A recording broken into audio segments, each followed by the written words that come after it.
È tornata in funzione la conca di navigazione di Intestadura, un'opera infrastrutturale dal valore storico-culturale oltre che idraulico.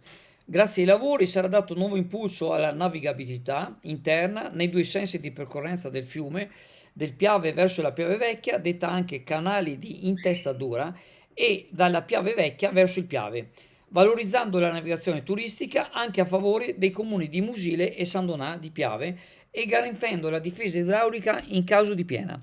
I lavori di recupero funzionale ed ammodernamento dell'opera, finanziati dalla Regione con 2,4 milioni di euro, sono stati seguiti da Infrastrutture Venete, braccio operativo regionale che ne ha assicurato la gestione e il funzionamento. Lo ha detto la vicepresidente della Regione del Veneto, Elisa De Berti, anche assessore alle infrastrutture, lavori e trasporti, oggi in sopralluogo a Musile di Piave, in provincia di Venezia, in occasione della messa in funzione della conca di navigazione di Intestadura che collega il fiume Piave con la Piave Vecchia nel comune di Musile di Piave. Alla cerimonia era presente anche il consigliere regionale Marco Dolfin che ha sottolineato l'importanza strategica dell'opera per il territorio. Si tratta di un importante manufatto che consente di creare i collegamenti tra il Piave e numerosi altri percorsi navigabili con forte valenza paesaggistica e ambientale, ha precisato la vicepresidente.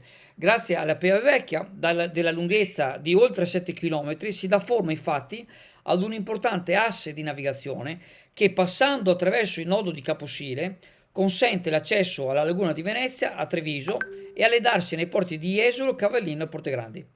Con l'occasione è stata presentata anche la nuova rampa di varo e alaggio per le unità nautiche del pontile di Caposile, oggetto di un intervento di ricostruzione in legno di Infrastrutture Venete.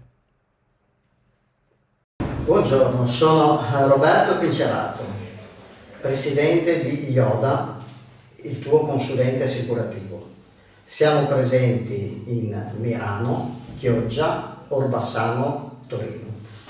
Visita il nostro sito www.iodabroker.it.